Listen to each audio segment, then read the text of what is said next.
Welcome, ladies and gentlemen, to the Daily High. I didn't know we were going to be doing a show today. I thought it's possible we'd miss Tone, but we're lucky enough to have him. Good morning, Tone Vase. How are you, mate?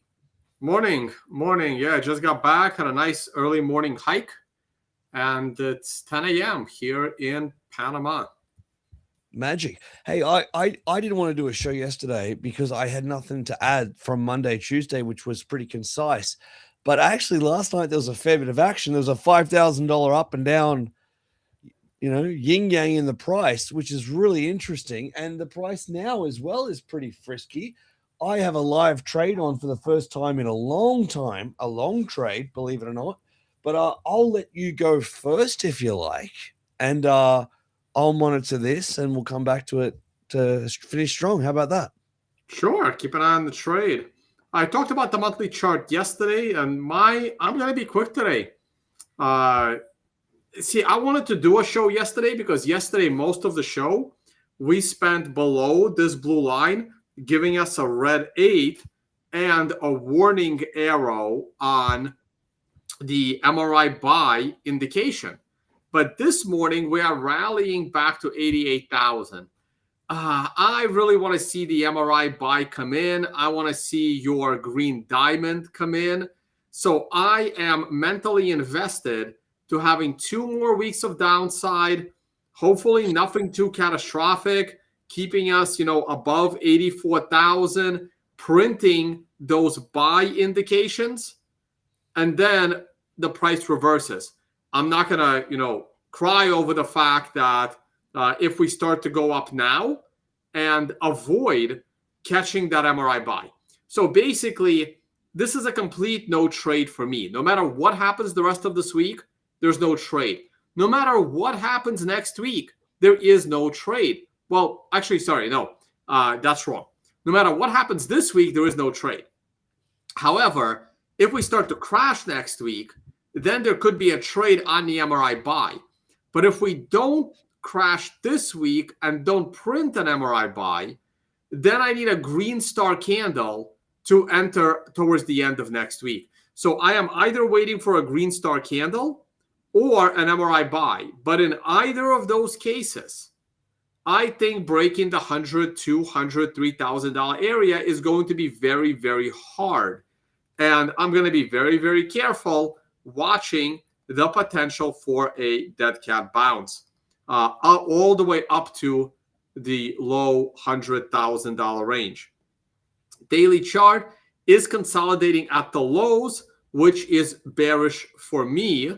So let's see how that works out. Not much else to say. We were looking for a daily MRI buy coming in at the end of this week. But if we print a green one today, then all of that kind of gets erased. However, if we do print a green one today and start to fall tomorrow, suddenly the daily MRI buy could be in line with the weekly MRI buy, giving me more confidence to buy, going into the new year. And that is pretty much it for me. I'm just going to run through these charts, but I'm going to hand it off to Matt so he can talk about what trade he put on. I'm assuming it's a long trade because I don't really think I'll have anything else. I want to look at the precious metals markets. I still think we are in this topping process. I have everyone is texting me about how bullish silver is. Oh, looks like silver dipped a bit. Everyone is posting videos. Everyone is coming up with reasons as to why silver is going to go to $100. And I really wanted to short silver. Let me see here. I'm waiting for the MRI top to come in on the daily, which is tomorrow. Am I going to short silver today? I don't think so. How is it on the weekly? I don't like shorting into the weekend. So either way, I'm waiting till Monday. But I'm trying to eye a silver short once again. I think we're going back down into the 30s. I really don't care what new car batteries are going to be running on silver, because if car batteries are going to be running on silver, then no one's going to be able to afford the cars. Like the thing on silver is very tricky, right? Silver is clearly not money, right? So I think that's already been established. It's not money. It's not a monetary premium. So now people are saying, well, it's so important for the industry, and the industry has to use silver. Well, the industry doesn't have to use silver. If silver is $300 an ounce, no industry is using silver. They're going to use alternatives, even if they're not as good. But if there is a product, if your cell phone needs an ounce of silver, and an ounce of silver is $1,000 an ounce, how much do you think your cell phone is going to cost, right? And who's going to be able to buy that cell phone? So I just can't see silver going up forever. It doesn't make sense to me. So I will still be eyeing. Not when you can ramp up production. It's not a finite. It's not as finite as you think it is. It's not as precious as you think it is. You can increase production. Right. And there is no conspiracy holding the price of silver down. No one gives a shit about silver, guys. Like, I know people love their conspiracy theories as to why silver is always so depressed. It's not depressed. The Wall Street could not care less about the price of silver. They really don't care. But it's a great conspiracy theory when silver falls. They just blame Wall Street. No one cares about the price of silver. Like Wall Street is happier when the price of silver goes up because they make money on commissions. They don't make money on silver itself. So I don't understand the conspiracy theories that Wall Street is holding silver down. How? They make money on you buying and selling silver. They couldn't care less what the price is. All right, and that is pretty much it for me. Oil just looks like it's ready to tank to the downside, which is weird. And S&P looks bullish to me. All right, Matt, floor is yours. I'm gonna come off screen share. Yeah, terrific, mate. And I'm going to be pretty quick as well, but I'm going to walk you through what a real professional trader does in the heat of the moment. For more information on that sort of stuff, like and subscribe, share it with your friends, join the Discord group. There's a QR code above when I'm start talking. Just scan that, get in the Discord group, and it's a group of great traders in there. You'll learn a lot, and a lot's coming in that space as well. So keep an eye out. Hey, so I'm going to start on the 1 hour time frame, which I don't normally do, right? Last night was really interesting because I didn't do the show, but you probably did the show. The price was around 88,000, will give or take. That rockets it all the way up to 90,500. I did not expect that. And then it went bang, crashed all the way down.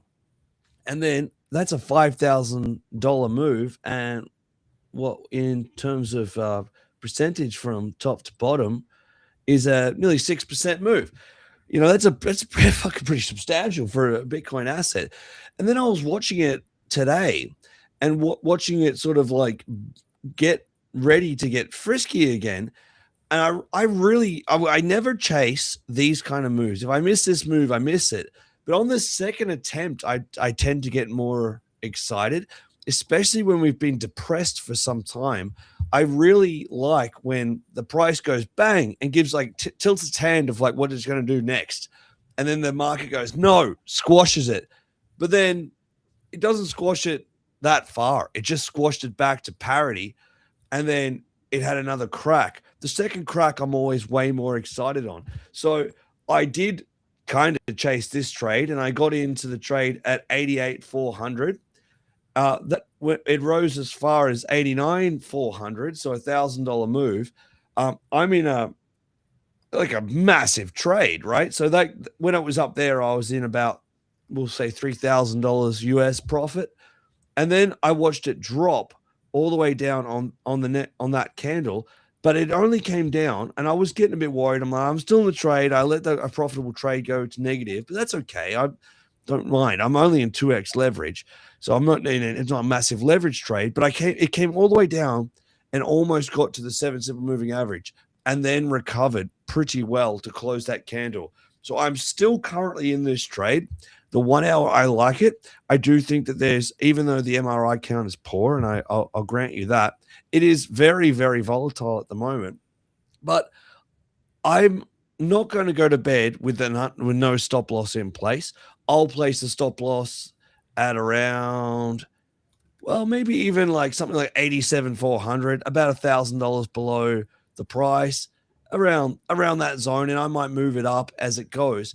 But I'm interested in trailing this to see if there's any like explosive upside on the trade. The 4 hour is the same thing. That candle banged up to the 200 simple moving average, got hard rejected back down to parity, and then has now still on a good MRI count as far as I'm concerned, got to a warning candle on the MRI and now is on a green star candle. I think that there's a high chance that this thing can have a little crack here on and print. If we can get above my entry point at 88,400 to close this candle, the next candle I can see doing quite well. But once again, I'm not letting this go below those moving averages. Once again, I don't want to see this flash down. I'll get out of it real quick, and I'll lick my wounds of like a couple of $1,000 loss. It's the first trade I've put on in a really long time. And yes, and for many reasons, I'm only viewing this as a quick scalp. I'm still all eyes on the prize of the green diamond. And as Tone mentioned as well, that is really what I'm looking for, because even in yesterday's pump, in the pump yesterday and the pump today, the pump yesterday exceeded that 30 simple moving average, but today's pump has stalled out. I mean, an hour ago on that 30 simple moving average. There's nothing too exciting about this, but I do like the idea because of the size of the trade and the lack of leverage that I've got. This thing could come up to the 30, start tomorrow with a green star. It's possible we get a move into that zone of that 90,000 again, and I can make $10,000 on this trade. I think there's a trade on the table for me as a day trader, but as I said, I'm not going to bed with it wide open. I still highly believe that there's a massive opportunity to grab that green diamond lower, and I'll be definitely all over that if that happens. But this is more of an emotional trade. People often don't like when I say that. They say, "Oh, traders shouldn't be emotional." I'm not emotional about losing money, but I get excited when I see a bit of a sniff of a chance of making $10,000 in a few hours. So I'm going to really investigate that, but I'm not going to run into a big loss. So my position's underwater right now, a few $100s. I'm going to be monitoring this as I come back to you in the studio, Tone. I actually do think there's a possibility for a bit of a flash grab at some cash here to the upside if you're very careful. And if you're good enough to monitor trades the way that I do, then all at it. Go nuts. That's my theory, Tone. What do you think? Is that a interesting opinion, or do you disagree? No, it's look, I am so indifferent right now on the price because it's consolidating at the lows. I know you took the trade, but I'm not. I'm more of a swing trader, and I just don't see anything this week. So it can really go either way. I don't have much of an opinion. I'm waiting to see what happens, by January 3rd. I don't see. I agree. I agree. I'm a swing trader too. And I've been waiting and hunting for months, haven't put a trade on, waiting for this green diamond. And I'm still doing that. Nothing's changed on the longer end for me. Just yesterday's volatility, I've consistently seen the price of Bitcoin a volatile day with a rejection, and then a secondary attempt at it can often lead to a secondary voluntary day. We washed out the early guys who got it, who tried to chase, they got washed out. But now the second attempt at it, I often see the second attempt being a bit of a positive rally, quite quick. It's not good now. I just don't like this MRI top right here on the hourly. And I think the pullback is going to take you down back to 87. And as long as it stays above, 86, 750, you're okay. So there is a chance that, this will hold it up. I mean, maybe that's where I'll put my stop loss. And then just if I were you, I would put my stop loss at 86.6. Mm-hmm. 86.6, 86, 550 would be my stop loss. Yep, that's maybe 86, 650, something like that. But Uh, 8666. I like to use that sounds 666. good. I regularly use 666. 86666. That Look, sounds and, perfect. and that gives me a chance to risk about $3,000-4,000 to the downside, which you know is could be considered substantial, but it's a risk I'm willing to take for the chance to pop this thing off, put a trailing stop in, and pull out 10K out pretty quickly. So that's Yeah. what I'm looking to do. Hey guys, just a heads up. In about about 1.5 hours, I will be continuing with the knots versus core discussion. Our guest today will be Parker Lewis. I have 2 more guests in mind, and then we're probably going to close out the series with thoughts on Jimmy Song and myself on our views on knots versus core. And then it might be back into, retirement of doing Bitcoin content, but I am going to finish up this series. So go ahead and join us later today. People are also in the chat asking about Russia, Ukraine, asking about Venezuela. Guys, you're on the wrong channel. If you want to know my thoughts on Russia, Ukraine, there will be another video on the Tone Base channel. If you want to know my thoughts on Venezuela, I should probably do a dedicated Venezuela video. I've done one before on my personal channel again. And my thoughts on what's happening in the Samurai Wallet case. I have not been all over this because, again, I retired from Bitcoin content. But it is interesting that the latest news articles are saying Trump is thinking about the Samurai Wallet guys and maybe giving them a pardon. I hope they get a pardon. I mean, it sucks to go. I'm also on a website that clearly has BSV price. So that was the first thing that came up, Samurai Wallet news. So hopefully they get a pardon. Here is Yahoo News. So that's a little better. So hopefully Trump gives them a pardon. That's great. And Samurai Wallet didn't launder any money. I mean, they're just a wallet. But hey, the U.S. justice system is weird. Accused of creating Bitcoin mixing service that was allegedly used to launder. That's bullshit, but hey, it is what it is. So let's see what Trump does. I have been very unhappy with the Trump presidency, but this will be, a good thing that he does. He pardoned Ross Ulbricht. That was good. Maybe he'll pardon these guys as well. So that'll be good. All right. On this note, we can close it out. Yeah, Friday tomorrow is a really important show. So if you're available, Tony, that'd be terrific if we could jump on and do a quick one tomorrow. I'm very interested to see where the week ends. And thank you all for joining once again. It's been a pleasure. All right. Bye, guys. Let me go back to the studio here. Later.